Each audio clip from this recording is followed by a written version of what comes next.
성도는 제자입니다. 네 번째 시간입니다.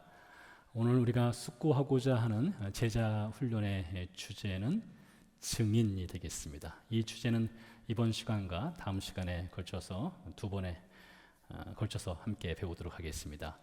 사도행전 1장 8절 이 말씀은 예수님께서 십자가에서 죽으시고 3일 만에 살아나시고 제자들과 40일을 보내시고 하나님의 나라로 올라가시기 직전에 주신 마지막 말씀입니다. 이 사도행전 1장 8절 말씀에 반응을 한 제자들, 신자들, 교회들, 그리고 그 말씀에 헌신한 교회들과 신자들을 통해서 예수 그리스도의 복음이 천하 만국에 전파되었습니다. 우리도 그 복음의 수혜자가 되겠지요. 이 한마디 말씀으로 인해서 세계 곳곳에 교회가 개척되었고요. 어둠 가운데 살던 소망 없던 인생들이 예수 그리스도라는 소망을 발견하게 되었습니다. 우리가 신구약 성경을 통해서 가장 중요한 성경 구절 하나를 말하라 한다면 아마 거의 예외 없이 요한복음 3장 16절을 선택할 것입니다. 복음의 진수이죠. 요한복음 3장 16절. 그 요한복음 3장 16절이 복음의 진수, 복음의 핵심이라면 그 복음을 전달할 수 있는 동력이 되는 말씀이 바로 사도행전 1장 8절 말씀입니다. 다음 시간에 살펴보게 될 마태복음 28장에 있는 지상명령도 마찬가지겠지만요. 그래서 이 사도행전 1장 이 8절 이 한마디의 말씀으로 인해서 세계 곳곳에 이제 예수 그리스도의 복음이 전파되게 되었습니다.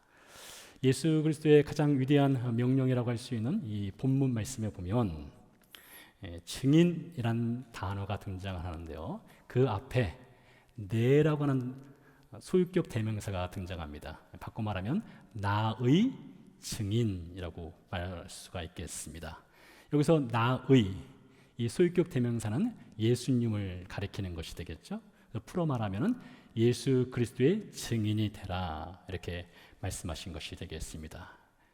자, 그래서 이 사도행전 1장 8절 말씀에 나의 증인, 예수 그리스도의 증인이 되라 이 말씀을 들은 제자들을 통해서 복음이 전파되게 되는데 이 신약 성경을 보면 사도행전 1장 8절 말씀 이하로부터 해서 요한계시록 22장까지의 모든 제자들의 글과 또 복음 전도자의 글의 핵심 주제 혹은 주어, 주인공이 있다면 바로 예수 그리스도가 되겠습니다. 모든 글이 다 예수 그리스도에게 초점이 맞춰져 있는 것이지요. 신약 성경뿐만 아니라 구약 성경에도 보면 구약 성경의 주제라고 하는 것은 장차 오실 예수 그리스도를 포인팅하는 메시지가 구약 성경의 메시지입니다. 대표적으로 요한복음 5장 39절 말씀에 보면 이렇게 기록되어 있습니다. 이 말씀은 예수님께서 유대인들에게 주신 말씀인데요. 너희가 성경에서, 여기서 성경이란 말은 구약 성경을 뜻합니다. 그 당시에는 신약 성경이 아직 기록되지 않았으니까요. 너희가 성경에서 영생을 얻는 줄 생각하고 성경을 연구하거니와 이 성경이 곧 내게 대하여, 즉 예수님께 대하여 증언하는 것이라 하였습니다.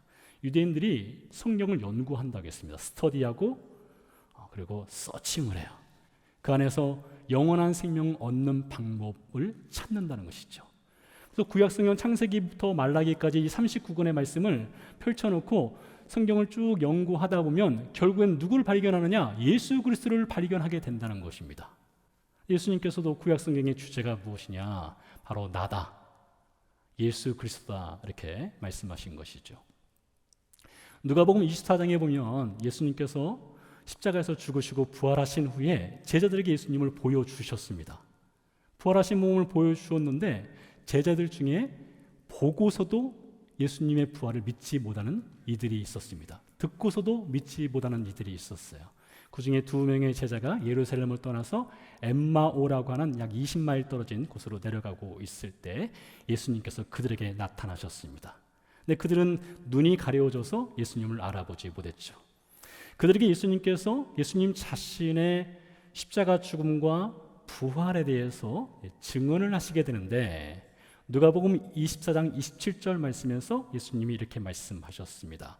이에 모세와 모든 선지자의 글로 시작하여 모든 성경에 쓴 바 자기에 관한 것, 즉 예수님에 관한 것을 자세히 설명하시니라. 예수님 말씀하신 모세라고 하는 것은 모세가 쓴 5권의 성경을 말합니다. 창세기, 출애굽기, 레위기, 민수기, 신명기를 뜻하죠. 모든 선지자의 글 하면 여러분이 아시는 선지자들입니다. 이사야가 있죠, 에레미야도 있죠, 에스겔도 있죠, 호세아도 있죠. 이런 선지자의 글들이 되겠습니다. 그리고 모든 성경이라고 할 때는 시편도 있고요, 잠언도 있고, 아가서도 있고, 욥기도 있고, 이런 성경을 뜻합니다. 근데 예수님께서 말씀하셨어요. 이 구약에 나오는 모든 성경, 모세의 글, 그리고 모든 선지자의 글, 이 글을 쓴 기록자들이 일관되게 한 사람을 가리켜서 말하고 있는데 바로 예수 그리스도 나 자신이다. 이렇게 예수님이 말씀하신 것이죠. 자, 예수님뿐만이 아닙니다. 사도들도 마찬가지입니다. 예수님의 제자들이죠. 사도행전 10장에 보면 예수님의 제자 중에 베드로라고 하는 인물이 있지 않습니까? 베드로가 로마의 군대 장관 고넬료를 만납니다. 고넬료를 만나서 그에게 복음을 전합니다. 베드로가 복음을 전했으니 그 중심 메시지는 예수 그리스도였겠죠. 베드로는 예수님의 십자가 죽음도 보았고요, 예수님의 부활도 목격을 했습니다. 승천도 목격을 했습니다. 그래서 베드로가 내가 목격자이다 이렇게 말할 수도 있는데, 베드로가 나는 목격자이다 이렇게만 말하지 않습니다. 그것도 포함해서 베드로가 말할 때에 성경을 인용합니다. 사도행전 10장 43절 말씀입니다. 그에 대하여, 여기서 그에 대하여는 예수님에 대하여가 되겠죠. 예수님에 대하여 모든 선지자도, 잠시 전에 말씀드렸던 예수님도 선지자의 글을 통해서 선지자가 예수님을 포인팅한다고 했죠. 베드로도 마찬가지예요. 예수님에 대하여 모든 선지자도 증언하되 그를 믿는 사람들이 다 그의 이름을 힘입어 죄사함을 받는다 하였느니라 했습니다. 그러니 여러분, 베드로도 예수 그리스도를 전할 때에 이 성경을 인용해서 성경이 가리키는 예수님을 증명하였다는 것이죠. 한 구절 더 볼까요?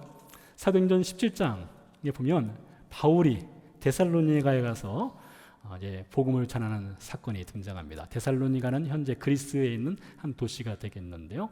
그곳에 가서 복음을 전할 때에 바울이 안식일이 되었을 때 유대 회당에 들어갑니다. 내용은 이렇습니다. 바울이 자기의 관례대로 그들에게로 들어가서 새 안식일에 성경을 가지고, 자, 여기서 말하는 성경이 어떤 성경일까요? 구약 성경을 뜻합니다. 성경을 가지고 강론하며 뜻을 풀어 그리스도가 해를 받고 죽은 자 가운데서 다시 살아나야 할 것을 증언하고 이르되 내가 너희에게 전하는 이 예수가 곧 그리스도라 하니 했습니다. 그러니까 바울도 구약 성경을 풀어가지고 설명하면서 구약 성경의 모든 기록자가 예수님이 그리스도다 이것을 가리킨다고 이야기를 하고 있죠. 여러분, 참고로 그리스도는 헬라 말이고요, 그리고 메시아 하면은 히브리 말이지 않습니까? 메시아 그리스도, 그 사전적인 정의는 기름 부음을 받았다라는 뜻이 있습니다. 그러나 그 내면의 속뜻은 종말의 구원자라는 뜻이 있어요. 그래서 우리가 그리스도 이렇게 말할 때는 그리스도는 구원자 이렇게 이해를 하셔도 됩니다. 그러니 바울이 이 예수가, 즉 십자가에서 죽은 예수가 바로 우리의 구원자이다, 그것을 구약의 모든 성경의 선지자들 모든 성경이 증명하고 있다, 이렇게 증언을 하고 있다는 것이죠. 오늘 사도행전 1장 8절의 배경이 되는 것은 사도행전 전체가 되겠죠.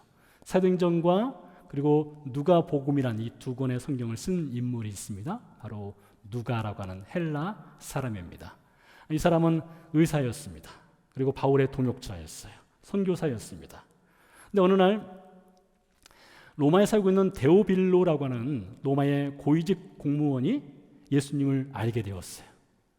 예수님에 대해서 좀 더 깊이 배우고 싶었던 것 같습니다. 그래서 사람을 찾던 중에 누가라고 하는 인물을 찾게 됩니다.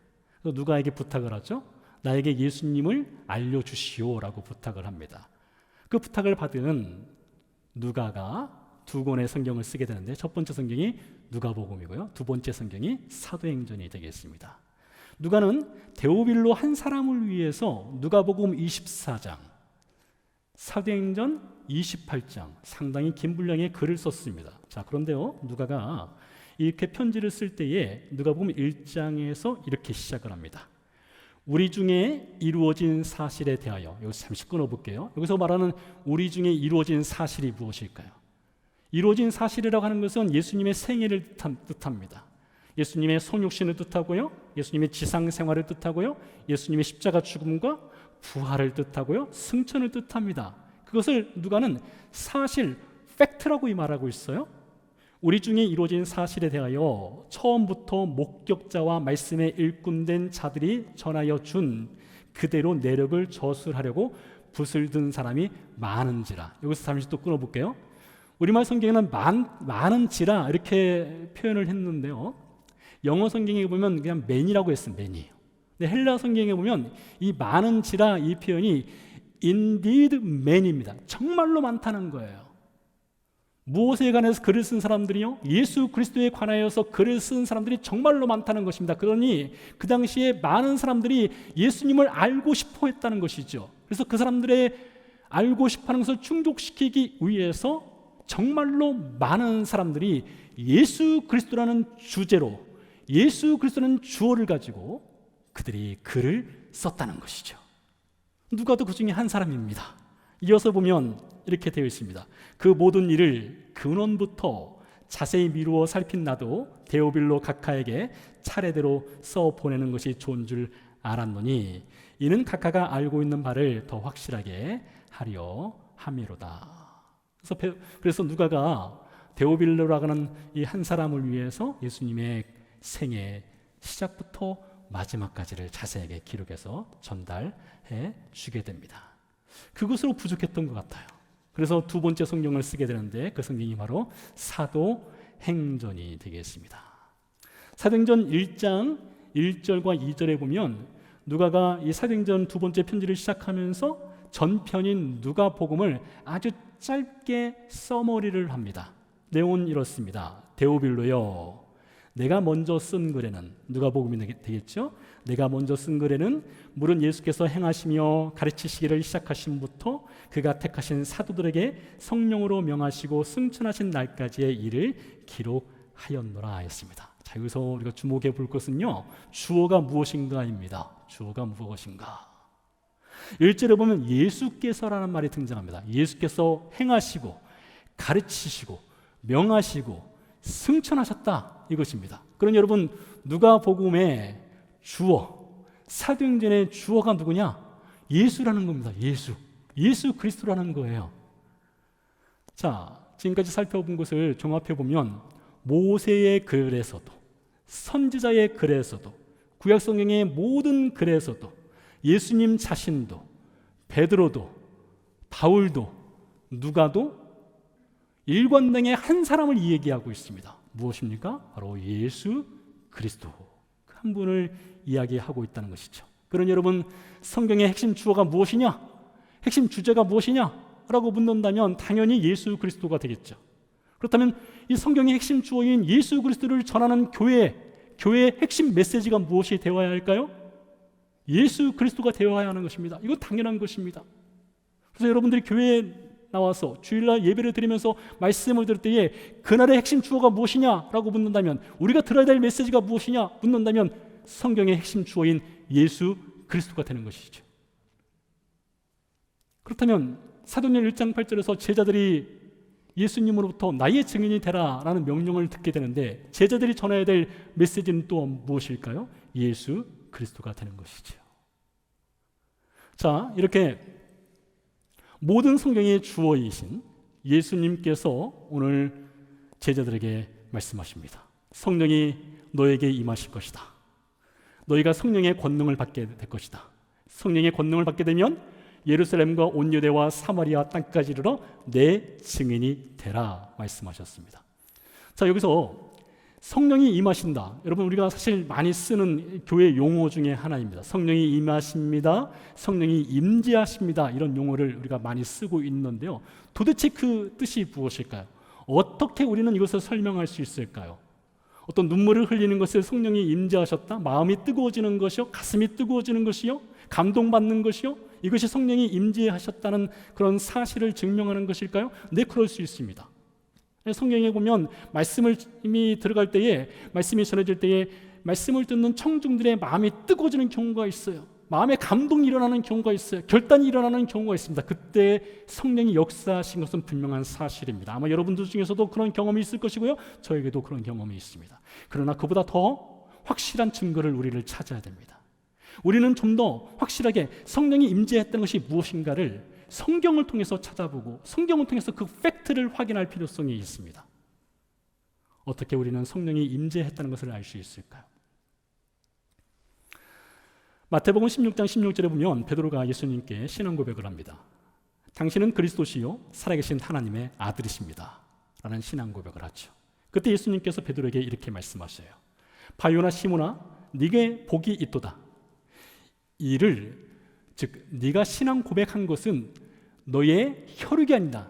여기서 혈육이라는 것은 네 지식이나 네 경험이나 네 능력으로, 네 의지로, 네 결단으로 네가 신앙 고백을 한 것이 아니다, 이 뜻입니다.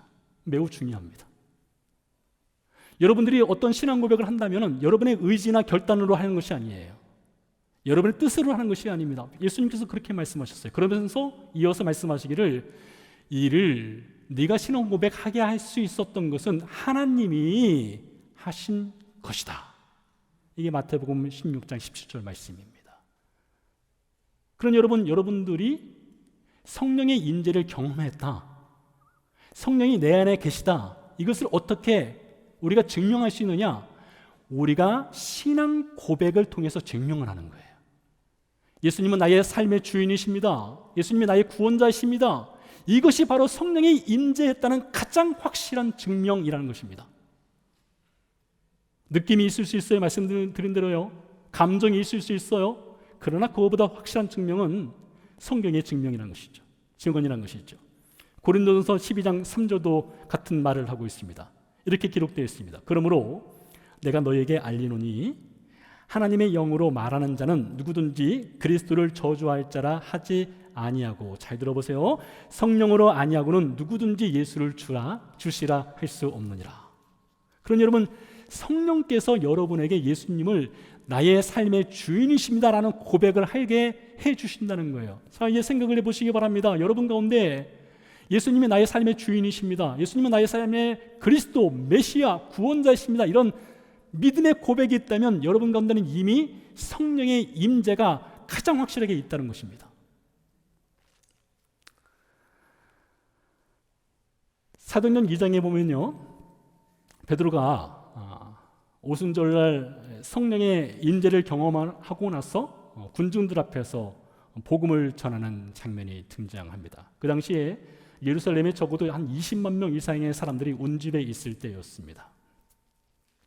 모인 군중들 앞에서 베드로가 복음을 전할 때에 그 복음을 듣는 대다수의 사람들은 40일 전에 예수님을 십자가에 못 박으라고 소리를 질렀던 군중들이었습니다. 40일 전에요. 그런데 베드로가 이 복음을, 예수 그리스도의 십자가의 죽음과 부활의 복음을 전할 때에 그 중에 3,000명의 사람들이 복음을 받아들이게 되는 사건이 일어나게 됩니다. 여러분, 사람이 40일 전에 자신이 십자가에 못 박아 죽여라 했던 그 사람을 40일 뒤에 자신의 구원자로 믿을 수 있다? 이건 사실 기적이 아니고는 설명이 될 수 없습니다. 40일 만에 사람이 발칵 뒤집힌다? 이런 일은 흔치 않죠. 그런데 이 사람들이 뒤집어졌어요. 자신들이 십자가에 못 박아라 했던 그 사람을 자신의 구원자로, 삶의 주인으로 영접하는 사건이 일어나게 되었다는 것이죠. 무엇 때문에요? 바로 성령의 역사입니다. 성령 하나님께서 그들 가운데 역사하신 거예요. 그들 가운데 임재하신 거예요. 그들에게 믿음을 주신 거예요. 예수님을 고백할 수 있도록 도와주셨다는 것이죠. 자, 그래서요, 오늘 사도행전 1장 8절에서 성령이 너에게 임하시면, 여러분 확인해 보시기 바랍니다. 여러분 가운데 예수 그리스도를 나의 주님으로, 나의 구원자로 영접했다면 성령이 이미 여러분 가운데 임재하신 것입니다. 자, 그러면 따라오는 것이 있습니다. 예수님 말씀하셨죠? 성령이 너에게 임하시면 너희가 무엇을 받아요? 권능을 받고라고 했습니다. 권능, 파워가 있답니다. 우리에게 권능이 주어졌다는 거예요. 어떤 특정인에게만 권능이 주어지는 것이 아닙니다. 말씀드렸죠. 제자라고 하는 것은 어떤 특정 교육을 받아야만 제자가 될 수 있는 것이 아니라 모든 신자, 구원받은 신자가 제자라고 말씀드렸습니다. 마찬가지로 성령이 임재한 모든 신자는 권능이 있어요. 능력이 있습니다. 파워가 있습니다. 그 파워는 무엇이냐? 예수님의 증인이 되는 파워를 받게 된다는 것이죠.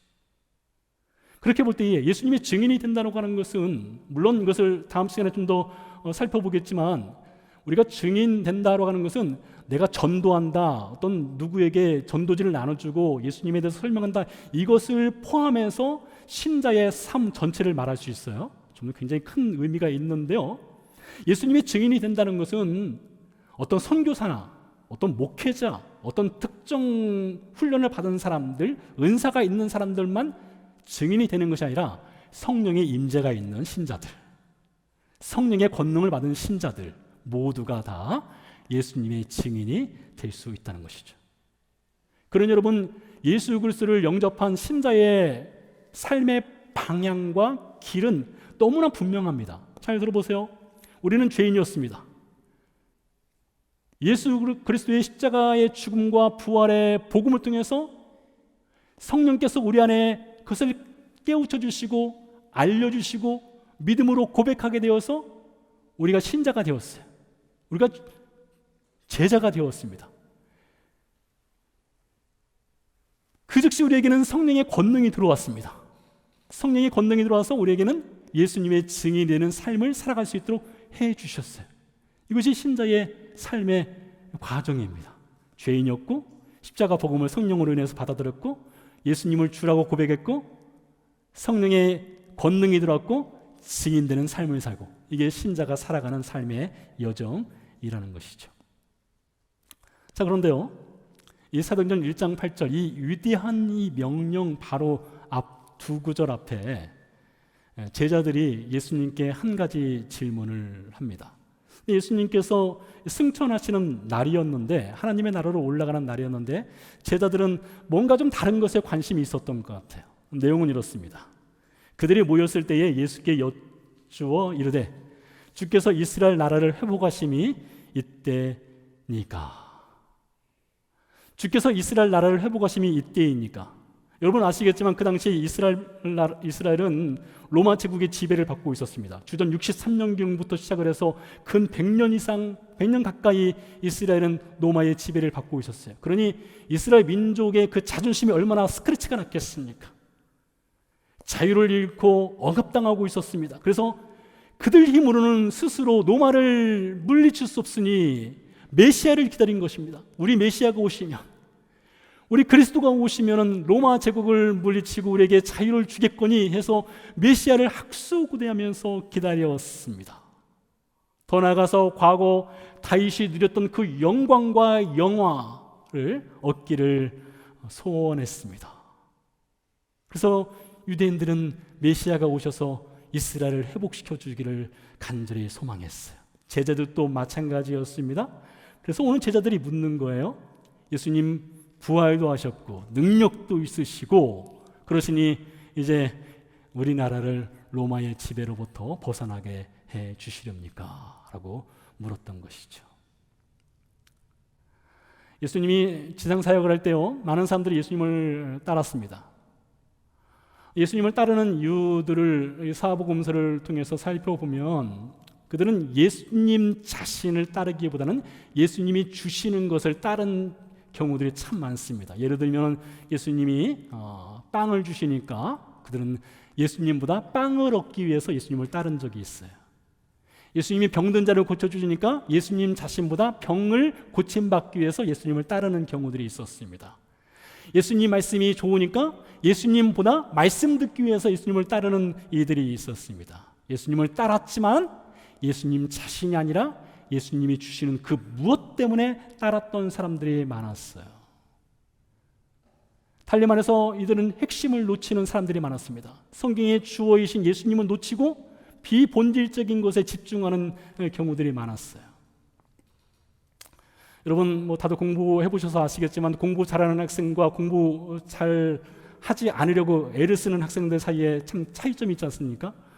공부 잘하는 학생들은 시험 준비할 때에 핵심을 잘 알아요. 무엇이 핵심인지, 시험 문제에 무엇이 나올 건지 알아서 아주 이코노믹하게 공부를 합니다. 근데 저같이 공부를 애써서 못하는 학생들은 핵심을 놓쳐요. 뭐가 중요한지를 모릅니다.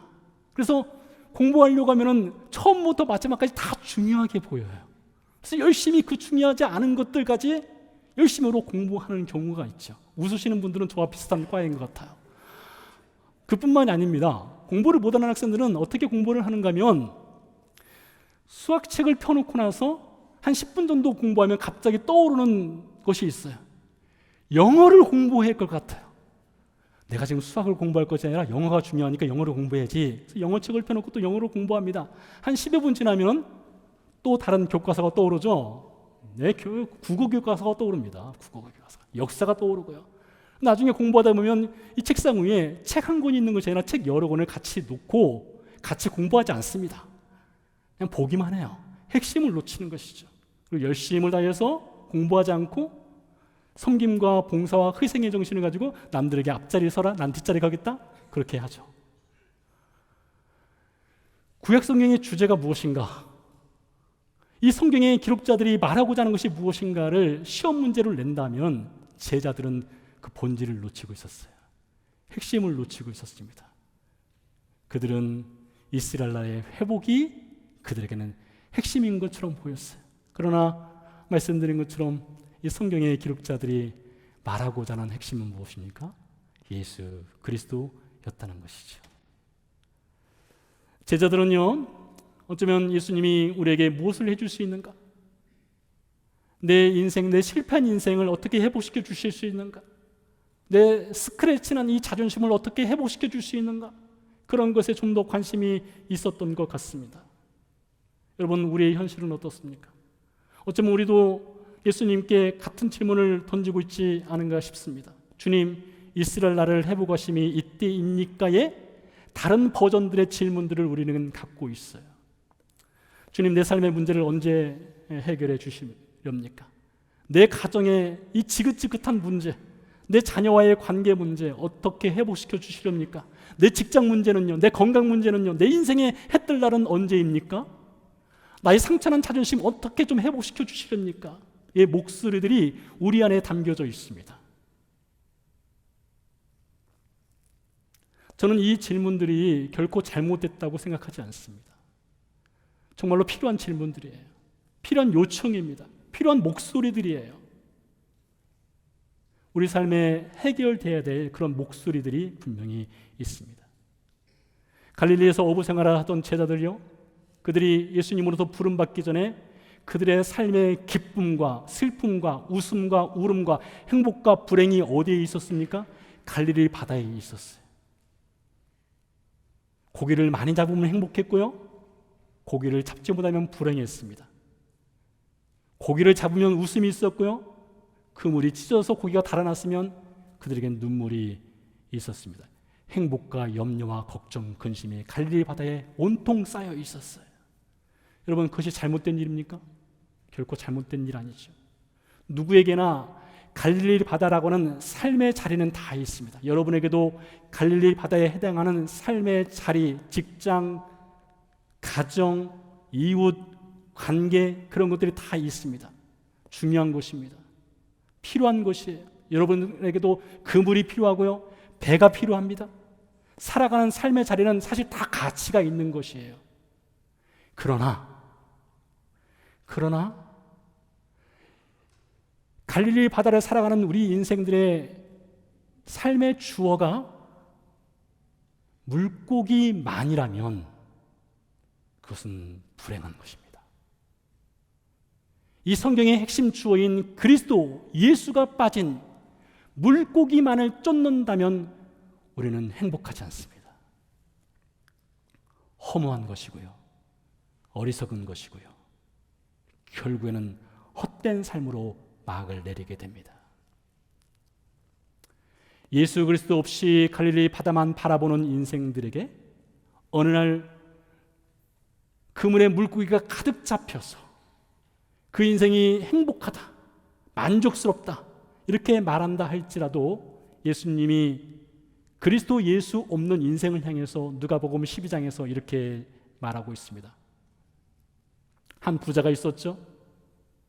부지런했습니다. 농사를 지었습니다. 성공했습니다. 많은 것을 거둬들였어요.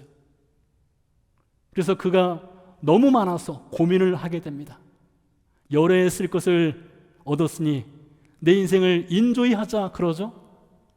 그때 예수님께서 예수 그리스도, 이 성경이 말하고 있는 주어 주제가 되시는 주인공 되시는 예수 그리스도가 없는 그 인생을 향해서 뭐라고 말합니까? 어리석은 자요, 오늘 밤에 네 영혼을 내가 취하리니 네가 가진 것이 누구의 것이 되겠느냐, 이렇게 예수님이 말씀하지 않습니까? 우리가 한때 갈릴리 바다에서 물고기만을 바라보던, 바다가 밑에만 바라보던 그런 인생이었습니다. 그러나 이제는요, 저 여러분이 예수 그리스도의 십자가의 은혜로 말미암아 구원을 받았어요. 성령의 임재가 있었고요, 성령의 임재를 통해서 우리가 예수님을 우리의 주인으로, 우리의 그리스도로 고백을 하게 되는 은혜를 받았습니다. 성령의 권능이 주어졌습니다. 그리고 증인되는 삶을 살아가도록 부름을 받았어요. 우리의 과거는 비본질적인 사도행전 1장 6절에 매여 있었으나 이제는 아닙니다. 이제는 그 삶에 매여 있지 않아요. 그 삶이 가치 있고 소중하지만 우리는 본질을 배웠어요. 본질을 알았습니다. 본질을 믿게 되었어요. 예수 그리스도입니다. 이 본질을 알게 된 우리가 해야 될 일이 있습니다.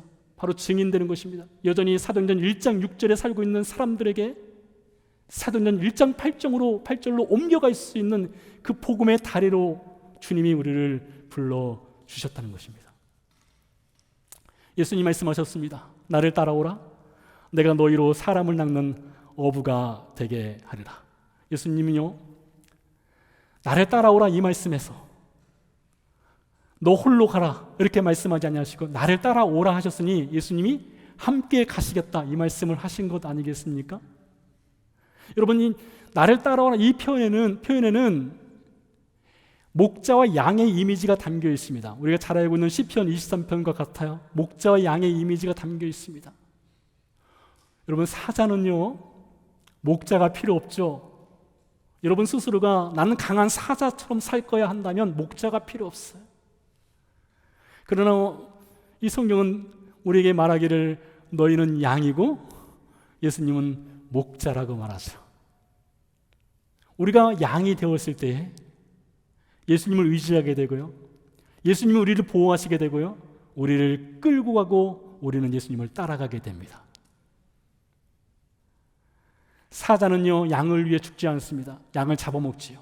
그러나 목자는 양을 위해서 자신의 생명을 내어주시죠. 성령 하나님을 우리에게 보내주시죠. 성령의 권능을 주시죠. 우리로 하여금 비본질적인 것보다 본질적인 것을 붙잡게 하시죠. 물고기보다 더 소중한 예수님을 따라가게 하시죠. 그것의 삶의 가치를 더 두게 하시죠. 그리고 우리로 하여금 증인되는 삶을 살아갈 수 있도록 이끌어 가시죠. 여러분, 제자가 무엇입니까? 제자는 누구입니까? 누구든지 나를 따라오려거든 자기를 부인하고 자기 십자가를 지고 나를 따를 것이니라. 사도행전 1장 8절의 부르심을 받은 모든 신자들이 바로 제자입니다. 함께 기도하시겠습니다.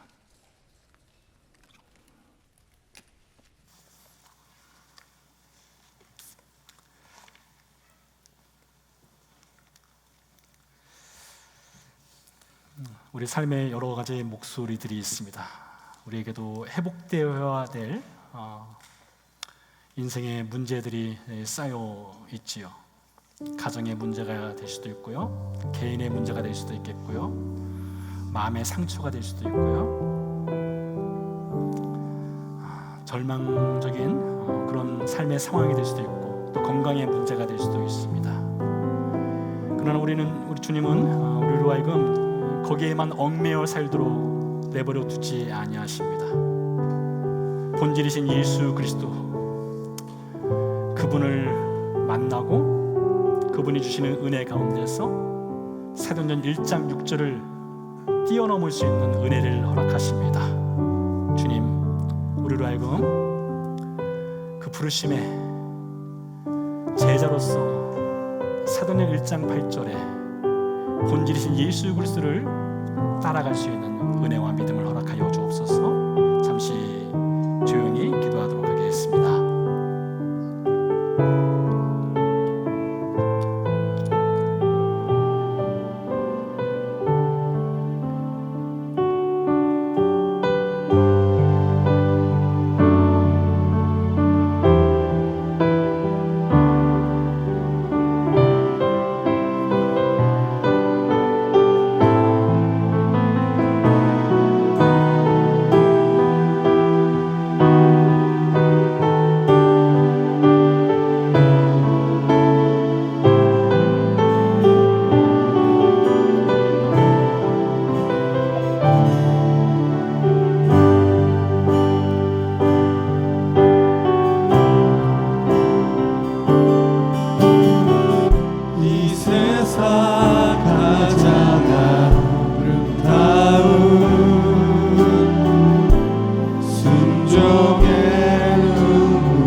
삶의 가치를 두었던 것에 매달려 있기보다 더 본질적이고 성경이 말씀하시는 예수 그리스도를 더 바라보고 더 따라가고 더 의지하고 살아갈 수 있는 주의 백성 되게 해 주옵소서. 함께 기도하겠습니다. 하나님 감사합니다. 하나님 우리의 인생의 사도행전 1장 6절의 삶이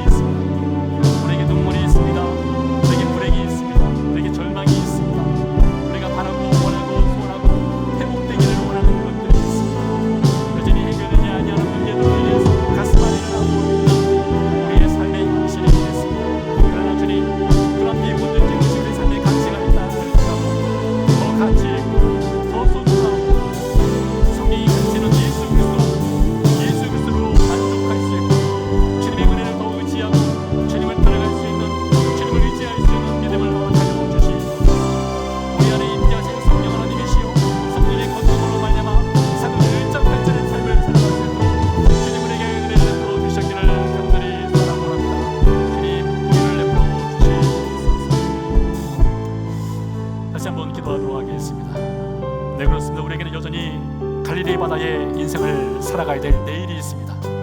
우리에게는 가정이 있고요, 우리에게는 자녀들이 있습니다. 우리에게는 여러 가지 삶의 문제들을 회복되어야 될 것들이 있습니다. 누가 그것을 회복시켜 줄 수 있고 누가 그것을 해결해 줄 수 있겠습니까? 오직 예수 그리스도입니다. 그 시간 우리 자녀들을 주 앞에 올려드리십시다. 아직 구원받지 못한 이들을 주 앞에 올려드리십시다. 주님, 우리 인생의 문제를 주 앞에 맡깁니다. 주님, 해결하여 주옵소서. 함께 기도하겠습니다. 하나님, 감사합니다. 우리의 삶의 자리가 있습니다. 주님, 우리에게 갈 일을 받아가 있습니다. 우리에게 해결되어야 할 여러 가지 문제들이 있습니다. 주님, 특별히 아직 구원받지 못한 우리 자녀들이 있습니다. 하나님, 아직 예수 그리스도를 알지 못한 자녀들을 저한테 올려드리며 간절히 기도합니다. 하나님, 우리 뜻대로 되지 않습니다. 우리 마음대로 되지 않습니다. 주님께 맡겨드립니다. 주님께 올려드립니다. 하나님, 사도의 16절에 삶의 자리에서 예수 그리스도를 발견할 수 있도록 주님 축복해 주시옵소서. 주님 은혜를 베풀어 주시옵소서. 그래서 우리로 하여금 하나님, 더 이상 절망 가운데 빠져 살지 않아 인생의 소망 되시고 행복을 이시고 전원을 이시는 예수 그리스도를 따라가 살수 있도록 주님 은혜 베풀어 주시옵소서. 살아계신 아버지 하나님, 모세와 모든 선자들과 구약의 모든 기록자들이 예수님 자신과 베드로와 바울과 누가가 일관되게 말하고 있는 하나의 목소리, 성경의 주인공, 성경의 주어, 성경의 주제이신 예수 그리스도. 하나님, 그분만이 우리의 삶의 본질인 것을 믿습니다.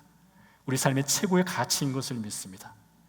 우리 삶에 여전히 갈릴리 바다에 삶이 있고 눈물이 있고 슬픔이 있고 절망이 있고 아픔이 있기에 주님, 그것 역시 주 앞에 올려드립니다. 성령 하나님의 임재하심과 권능으로 말미암아 우리가 이겨내고 버텨내고 견뎌낼 수 있도록 도와주시옵소서. 도우시는 하나님의 손길을 의지하게 해 주시옵소서.